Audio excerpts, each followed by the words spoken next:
For nearly 300 years, they ruled the largest continuous land empire in history. Twice the size of Caesar's Roman Empire. Longer lasting than Napoleon's. As world-shaking as Alexander the Great's. They are the Mongols, the fury that rolls like a storm out of the steppes. In the early 13th century, the Mongols pioneer a style of warfare unparalleled in cunning and cruelty. And so revolutionary, it still inspires military strategists today. Sweeping east and west, destroying everything in their path, they shatter the old world order and carve a new course of history.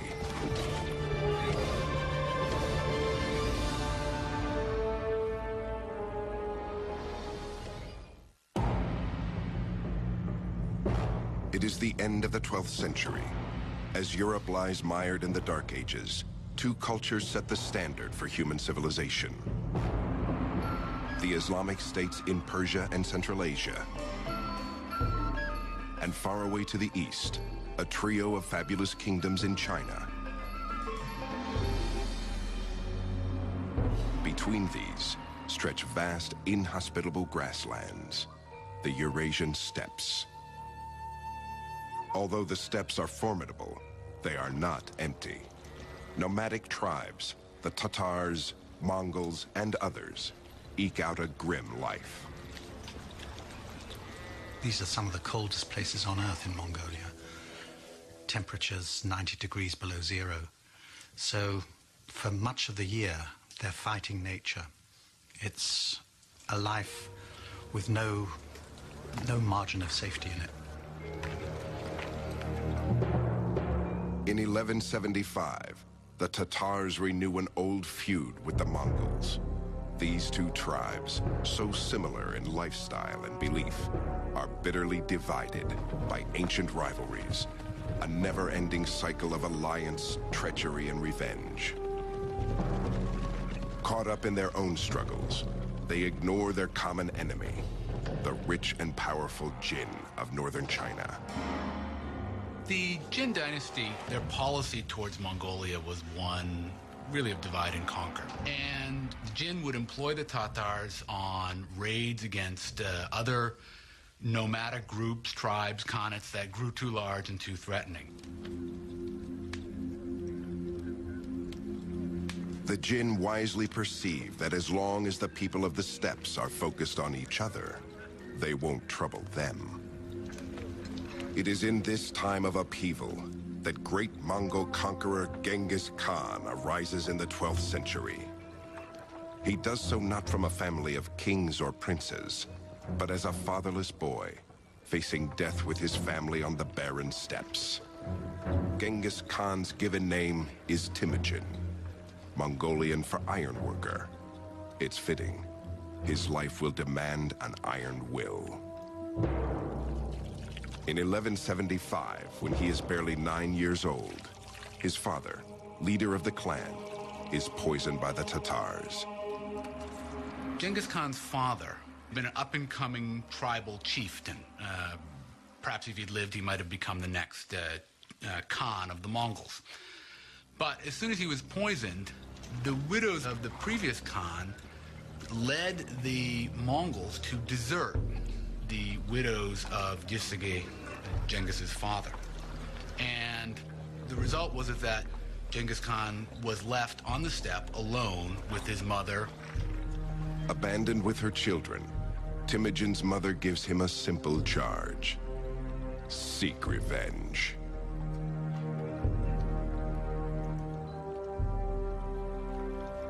He had grown up, we can presume, with this strong sense of mission. He was the son of one of the leading chieftains, one who had won victories in war when other chiefs had been defeated. And he had been abandoned, and that created a really strong sense of bitterness, a strong sense that the world doesn't work the way it should.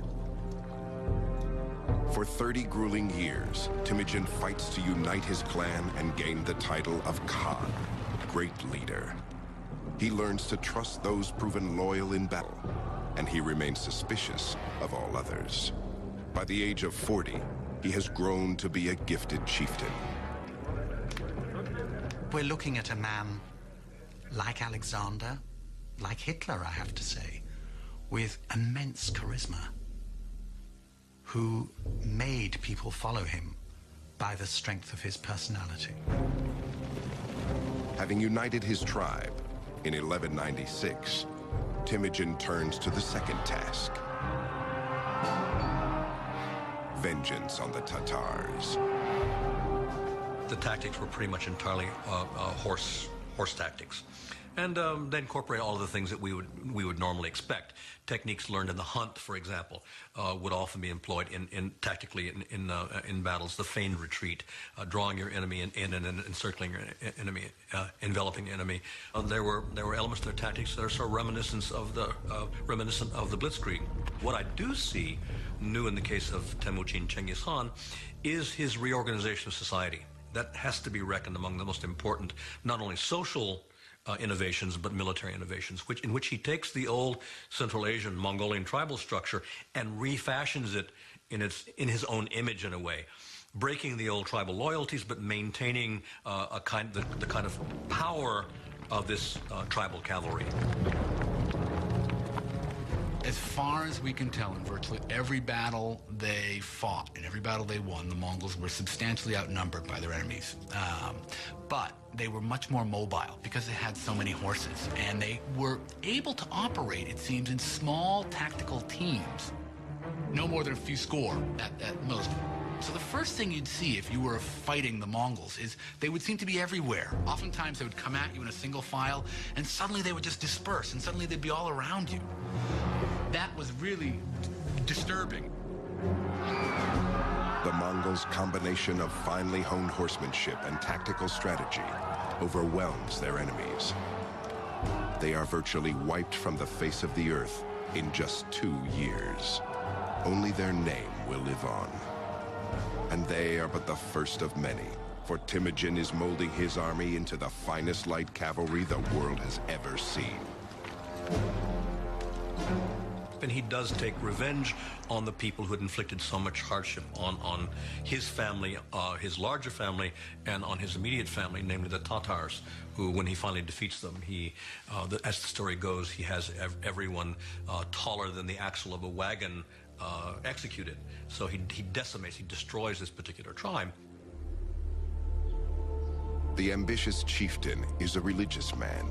He reveres the natural hierarchy he sees around him. The ground is sacred. The rivers are sacred. But above all is heaven, the protector of the nomads.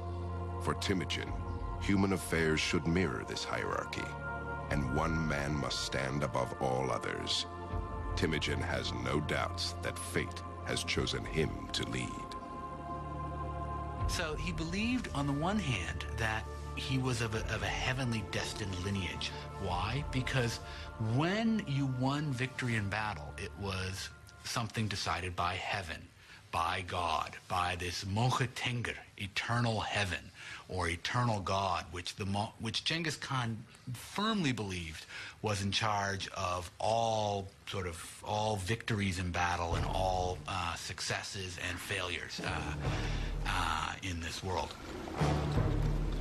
In 1206, a ruler's council of steppe tribes acclaims Temujin as universal leader, or Genghis Khan. He now stands poised to conquer the rest of the world and seal his reputation as the bloodiest of all barbarians.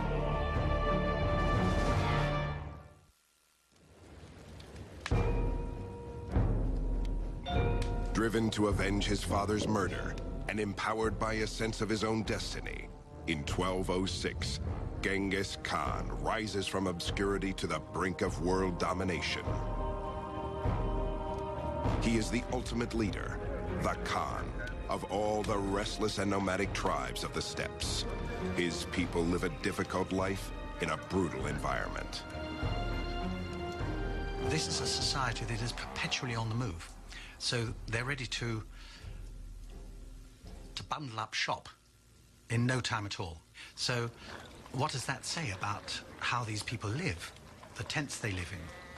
They have a cane framework, and felts are tied or sewn onto these individual cane panels, and they can be set up inside 15 minutes and dismantled in the same sort of time. So the inside of yurts was incredibly dark and smoky because they only had a hole at the top and a hole at the doorway. And the doorway always faced south because the Mongols were superstitious that good news came from the south. You had felts on the floor, felts on the walls, so dark, dark, dark, and then everything permeated with smoke. What did they burn? There's no wood on the steppe, so it's dung. So it's smoke that's permeated with animal smell as well. This hardscrabble existence shaped Genghis Khan's character, and his mother's words of vengeance provided his mission. Points to the very important role that Mongolian women played and still do play in Mongolian society. And that's a very important sort of formative episode in his whole life, because he becomes very attached to women, to his wife, to his mother. They figure very prominently, both figure very prominently later on when he distributes his territory and his soldiers among these people. Both women receive shares. So that's quite an important thing. She really holds the family together. She's the cement of the family. By the year 1206, Genghis Khan's power over the steppes is unchallenged. Now he directs his vengeance on the wealthy and arrogant Jin of China. In 1211, the Mongols moved to invade China. The enormous ancient nation sees them as scruffy upstarts out to stir up a little trouble. The Chinese have no idea what they are about to face. Down in South China, the Song dynasty, the ethnic Chinese in South China often looked on the Mongols as possible allies, and they developed a very interesting view of the Mongols, that the Mongols were these very crude, barbaric, savage people, but they were uncorrupted, unspoiled.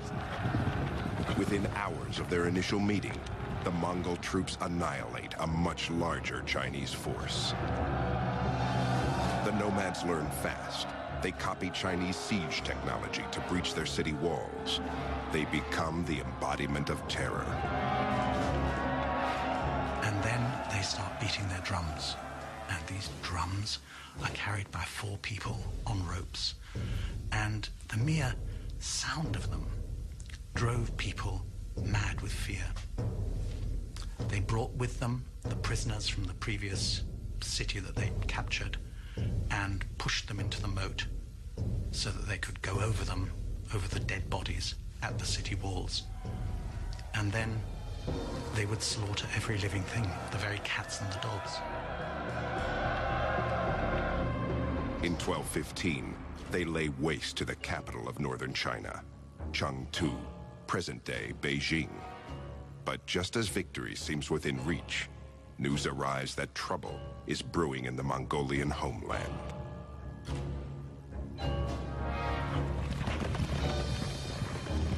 The news reaches Genghis Khan across 1,000 miles of territory, carried by a surprising system of communication that eventually will connect the entire Mongol Empire. They developed very early on a system known as the Yam, which was basically the Pony Express. And 2 messengers would be sent out with special badges that they wore around their waist, showing that they were official emissaries of the government. And horses would be provided at post stations every 25 miles for these 2 to ride off carrying in their hands, literally, rolls with messages on them. In 1218, the Yam riders bring Genghis Khan the news that Kuchlug, the Khan of the Naiman clan, is fomenting a rebellion among other disgruntled tribesmen. Genghis Khan's hard-won order is being threatened by disloyalty from his own people. This cannot be tolerated.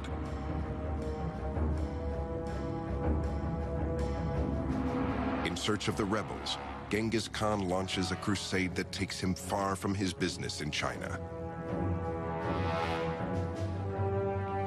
As they pursue the rebels west into Muslim lands, the Mongols annex one kingdom after another. Before crossing into each new territory, Genghis Khan gives the local ruler the option to give up the conspirators and surrender peacefully. But if the ruler resists, Genghis Khan warns he will show no mercy. He writes one chieftain, "The disaster will reach you, too." Genghis Khan's campaign of vengeance has swelled his empire till it touches the borders of the ancient kingdom of Khwarezm in present-day Uzbekistan. Though Khwarezm is an attractive target, Genghis Khan goes no farther. He has learned something new.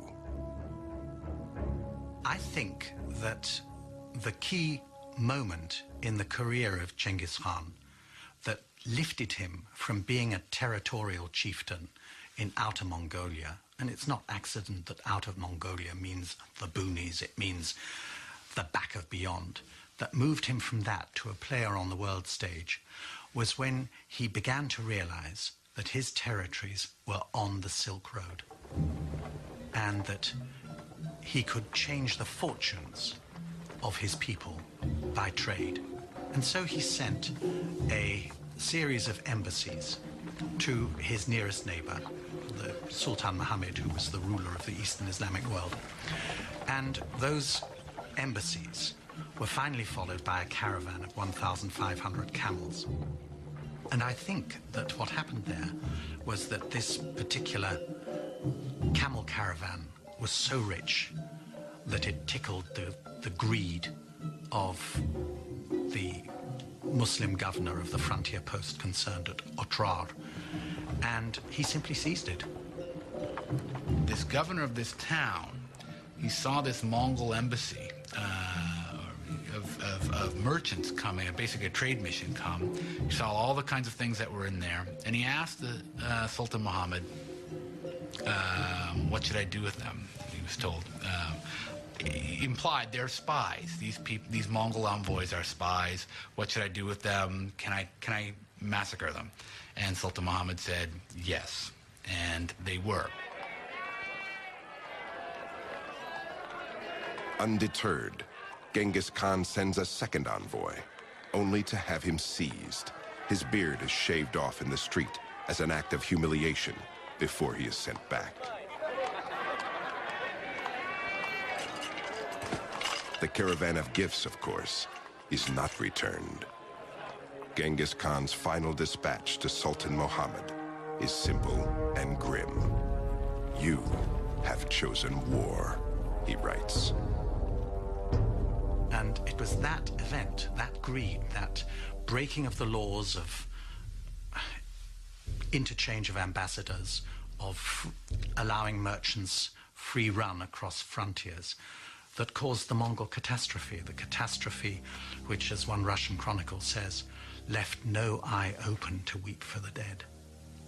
They came, they sapped, they plundered, they burnt, they slaughtered, they departed. Now, this is an utter disaster for the civilized world, and it had that curious small trigger.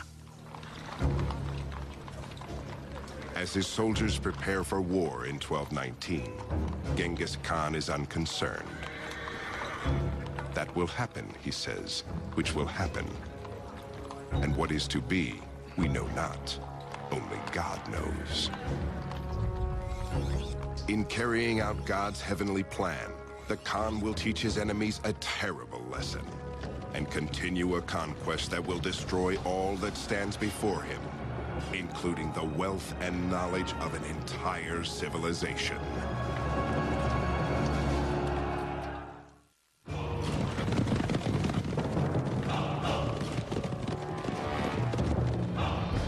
Genghis Khan has unified the nomadic Mongols, subdued the wealthy Chinese, and now, in 1219, stands perched to take on Sultan Muhammad, the ruler of the Khwarezm Empire of Central Asia. Genghis Khan is a man driven by revenge. In Alchuk, the Sultan's governor has flagrantly humiliated a Mongolian diplomatic envoy, an abuse that cannot stand. But the Sultan's stronghold, Samarkand, is defended by an army much larger than Genghis Khan's own. To even the odds, the Khan turns to tools that have served him well in the past: mobility and surprise. Much more interesting about this particular campaign is the fact that Genghis Khan divided his army in the face of a superior opponent. This is tactics that we associate again with people like Robert E. Lee or with Blitzkrieg and during World War II. The purpose being, again, to penetrate the enemy's front and to create confusion and diversion and so on in the rear, to be able then to turn back and take these places. So I find that to be a very significant part of what he does. Genghis Khan's first blow comes at the border town of Utrar in 1219. After a 5-month siege, the Mongols burst through the defenses and lay waste to everyone and everything in their path. There is no limit to their cruelty. Why were the Mongols so cruel? It's a difficult question, and no one really knows the explanation. But the fact of it, I think, can't be doubted, that these were people who did not wage war in the ordinary way. A special fate is assigned to the greedy governor, Inalchuk. He discovers firsthand the meaning of the old Mongolian proverb, "Return what people give to you." Dragged from his hiding place in the citadel, he is held down while molten silver is poured into his ears and eyes.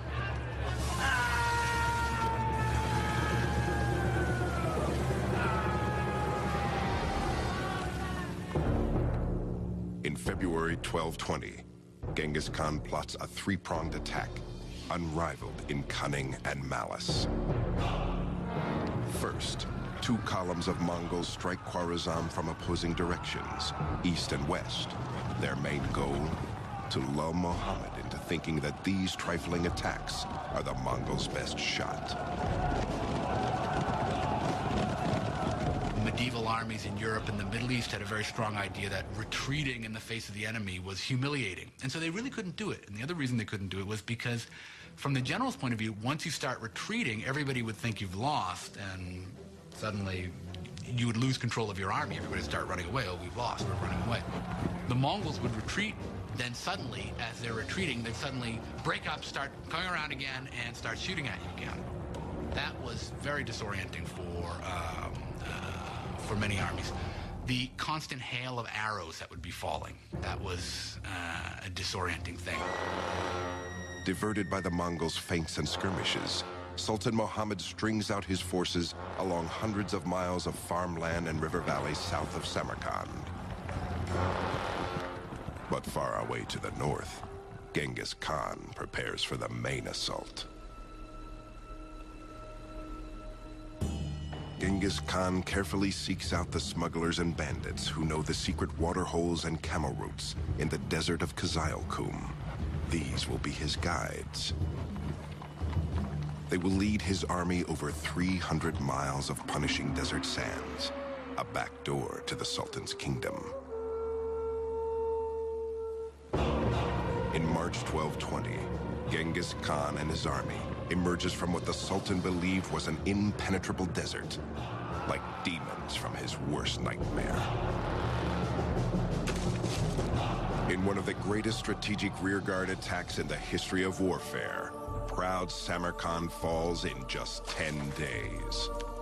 Sultan Muhammad shows his true colors, fleeing for his life from one city to the next. Like hunters pursuing a fox, the great Mongol generals are given 20,000 men and told to crush any town that shelters the fugitive Sultan, as they relentlessly track him down and kill him.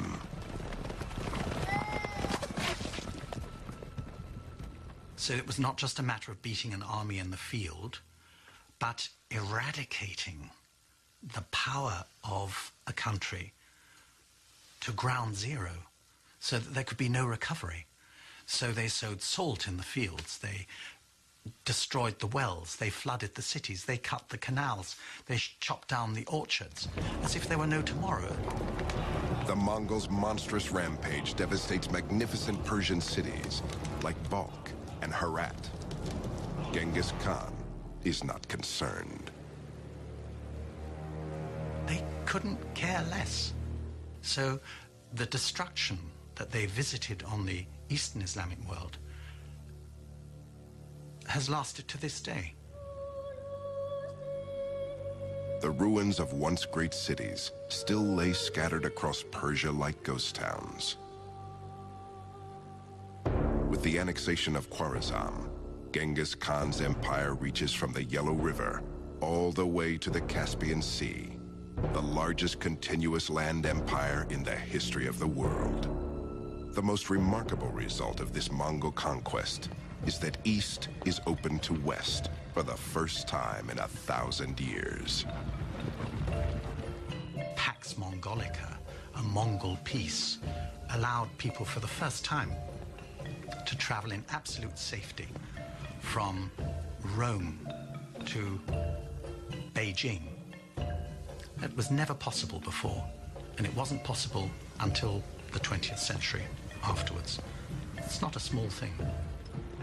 We had people from the Middle East traveling all over, all the way even into China. Famous traveler Ibn Battuta from Morocco eventually reached, at least he says he reached, China and traveled through much of the successor states of the Mongols, Mongol states ruled by the descendants of Genghis Khan. And that created a kind of knowledge of each civilization in Eurasia acquiring more knowledge about each other. Ironically, creating such an empire is not Genghis Khan's goal. The flame of vengeance still burns in his belly, and he still has a score to settle with the Chinese. To that end he now turns, but it is the one thing beyond his reach. In 1227, in his mid-60s, Genghis Khan dies on the march to China. According to legend, the victim of a freak riding accident. Armed troops and slave girls escort his body back to the steppes, where he is laid to rest in secrecy. There are various stories about 50 guards were detailed to bury him. They were killed by 50 others who were then killed, in turn killed by other people, so that the grave would remain secret for various reasons. But as for the precise location of this, we don't know. The way that the Mongol chieftains were buried was in total secrecy. They went off on a procession, the people who were going to bury them, blaring horns, beating drums, making as much noise as possible. And if anybody met the procession on its route to its secret destination where the person was going to be buried, they were killed. So the whole point was that nobody should know where the great ones of the Mongols were buried. Not a single tomb of a Mongol chieftain has ever been excavated. They've not been found. So we have no idea what they contain. Genghis Khan's empire seems to be as lost as his mountain grave, for upon his death, the state he sought to unify breaks apart, carved up into 4 kingdoms for his 4 sons. But the dream lives on. It will turn into a nightmare in the hands of another Mongol conqueror. Driven by visions of glory, he will unleash a reign of terror even bloodier and more brutal than Genghis Khan's.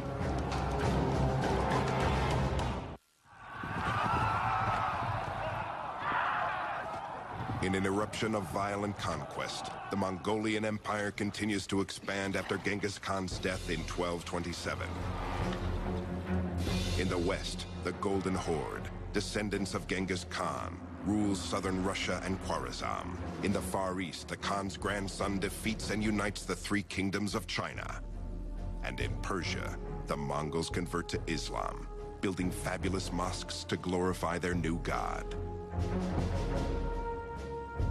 Still, as successful as the Mongolian Empire may be, its huge size makes it difficult to maintain. There weren't enough Mongols This was not a gigantic nation. It wasn't like China, for example. Perhaps there were as many as 100,000 people in the Mongol army, and that was about it. So the wider the territories they controlled, the thinner the crust of Mongol dominion on them. By the mid-14th century, Genghis Khan's empire lies in shambles. Like the old Mongol clans of the steppes, the rulers spend their time fighting each other instead of combining their strength. The actual power was slipping from the hands of the Genghis Khan, the descendants of Genghis Khan, and falling into the hands of these tribal warlords, people who were not themselves of the imperial family, but who were the real holders of power. In the middle of the 1300s, in the Muslim lands of Khwarezm, in modern-day Uzbekistan, a young Mongol boy named Timur prepares to steal his neighbor's sheep. He is a clever and stealthy adversary to the shepherd, but this time, his luck will fail him. It is said that he receives a wound that never fully heals, making him lame for life. As he grows to power, he is called Timur the Lame, or Tamerlane in the West. It is a name that his enemies will come to dread. By the year 1360, Timur is an important emir, or leader, a master chess player, a skilled strategist. Though he is a Mongol, he cannot claim descent from Genghis Khan, so he creates an elaborate genealogy linking himself to the great leader. He even takes 2 wives descended from Genghis Khan to legitimize his claim. Timur certainly, I think, saw himself as restoring a certain view, a certain version of Genghis Khan history. It was his own version. It reflected very much through the prism of his own ambitions. And he, at a certain point, saw himself as a man of destiny, not only as simply the agent of the righteousness of the Genghis Khan cause, but saw himself as a person acting in his own right. By 1375, the Mongol Empire is not Timur's only restoration project. A century and a half after Genghis Khan put Samarkand to the torch, Timur hopes to make his adopted hometown the jewel of the world. He was born in that very area, and he was always attached to what is now Uzbekistan as his birthplace. And in the course of his campaigns, wherever he went, he would kill all the men in a city that he had captured, but he would save all the artisans from death and transport them back to Samarkand. So you must imagine Samarkand alive with traditions from all over the Muslim world, from China, also from India. So Samarkand was something special. Samarkand was a garden city, and one of Timur's main construction activities was to provide irrigation canals that opened up whole suburbs with these wonderful gardens. Because Timur was a Muslim, he also constructed Muslim buildings, and he used a lot of the booty that he acquired when he conquered India to construct an absolutely enormous mosque. One of the attributes of Timur seems to have been his pride and his megalomania, we might say. And you see this in this mosque. It is colossal. Size was the big thing. The entrance way is 50 feet tall. And clearly the impression you're supposed to get is I, the humble little worshiper, have to go through this 50-foot doorway to get in. The magnificence of Samarkand is a testament to the might of Timur, but it is also a testament to his brutal means of keeping order. Outside the walls of Samarkand, his merciless cruelty becomes legend. From 1385 on, Timur systematically sacks all of Western Persia, as well as cities throughout Azerbaijan, Georgia, Armenia, and the Caucasus. Tens of thousands of people are slain along the way. In 1398, Timur follows in the footsteps of the Greeks, leading an audacious expedition over the world's most notorious mountains, the Hindu Kush. He then lays waste to northern India. But the farther Timur extends his reach, the more difficult it is to control hostile populations. When the inhabitants of Delhi rebel against their new Mongol masters, Timur takes a page out of Genghis Khan's Book of Terror and writes a new and even more horrific chapter. The reports that he cut off the heads of his victims and piled them into huge heaps occur so often that one can't help wondering whether this is not accurate and not just mere rhetoric, but it wouldn't account for the numbers, 70,000, 80,000. I think we're talking about psychological warfare, which is something that the Mongols had introduced. It's one thing to go to war. It's quite another to use terror as a weapon of war. And this is what Timur did. Timur built upon the legacy of Genghis and used it effectively. He was more terrible in that sense that he slaughtered more brutally, more quickly, but always sparing the artisans. When they say he destroyed the city, that's somewhat of a metaphor, meaning he killed off enough people to make it look bad, and then he brought back from every city he conquers the best workers, the best artisans, the best engineers, the best products. The vaulted skyline of modern-day Istanbul bears testament to the one dynasty that stood in the way of Timur's dream of a Genghis-sized empire, the Ottoman Turks. In 1402, Timur's expanding lands reached the immovable borders of Ottoman Sultan Bayezid. Proud to the point of arrogance, neither leader can tolerate the other. Timur even goes so far as to suggest Bayezid's mother is of dubious birth, meaning she is a whore. Bayezid can stand no more. Leading one of the finest armies in the world, the Sultan rides out of his fortress at Ankara to meet Timur's far smaller force. Confident and imposing, he knows little of the cunning genius of the Mongol Timur. In 1402, goaded by slurs on his honor, the Ottoman Sultan Bayezid races to meet Timur's Mongol forces. But Timur, aware of the Sultan's route, does an end sweep around the Turks. Traveling off the beaten track, he catches the Sultan off guard. He lays siege to the Turkish stronghold, Ankara itself. It is a humiliating turn of events for Bayezid. He is forced to beat a hasty retreat to defend his city. When his weary troops finally arrive, they are no match for the well-rested Mongols.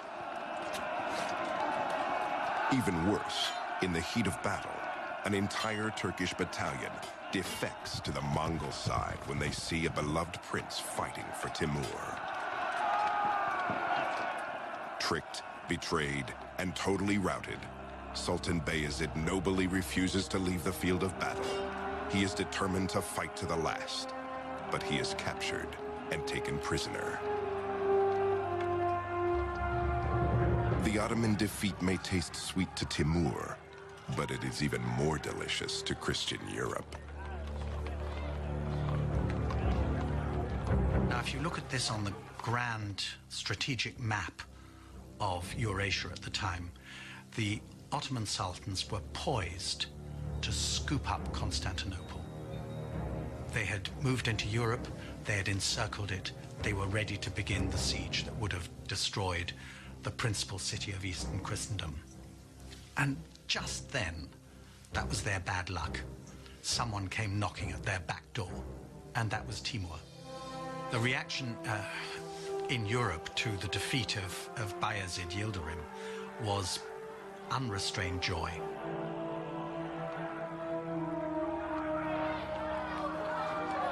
With the defeat of the Ottomans in 1402, Timur's empire nearly matches Genghis Khan's in size and scope.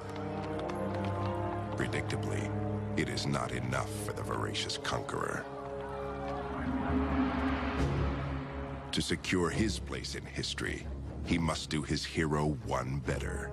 And the only way to accomplish this is to take what Genghis could not: China.